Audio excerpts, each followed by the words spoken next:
නාගරික බවින් මොහොතකට මිදිලා කොළඹට පැයක වගේ දුරින් තියෙන පුංචි නුවරඑළිය බලන්න යමුද? ගොඩගම ඉඳන් අවිස්සාවෙල්ල පාරේ යනකොට කළුවක්ගල හන්දියෙන් දකුණට හැරුණාම මේ කොළපාට පාරාදීසයට ළඟා වෙන්න අපිට පුළුවන්. මේ ලස්සන පාරේ යනකොට ඔයාලට නම් අනිවාර්යයෙන්ම මහන්සියක් නම් දැනෙන එකක් නැහැ.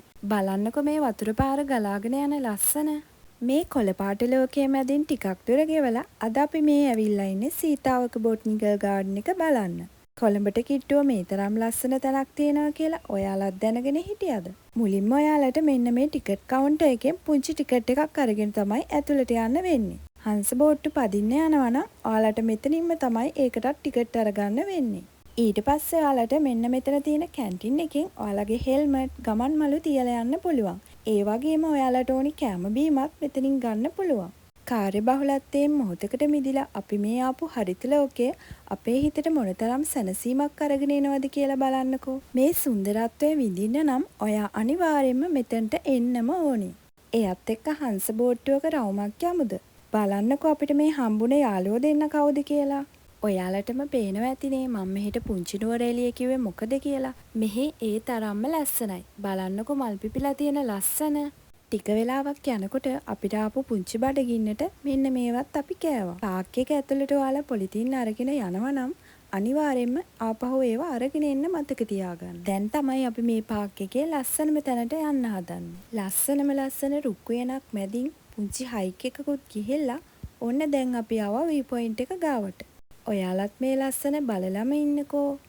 මෙතනට ගියාම අපි පාක් එකේ පහළින් ආපු වටපිටාව ලස්සනට පේනවා. ඔයාලත් බලන්නකෝ. මීට ටිකක් උඩින් තියෙන රෝස් වෙනත් බලලා එන්න ඔයාලා අමතක කරන්න එපා.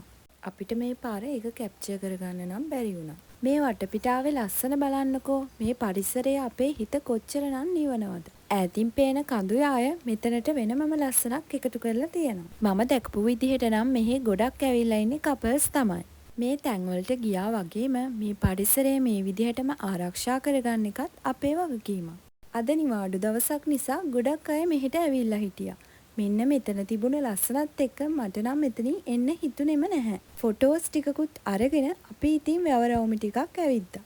මේ පාක් එක උදේ 7:30 ඉඳලා හවස 5 වෙනකන් ඕපන් කරලා තියෙනවා. සීතලේම පාට අයිස්ක්‍රීම් එකකුත් කාලා අපි ආයෙම ගෙදර එන්න පිටත් වුණා. කෑම අමතක කළා කියලාද හිතුවේ?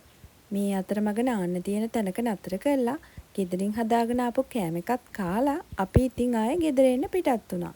ආයෙත් කොහේ හරි යමු. බයි.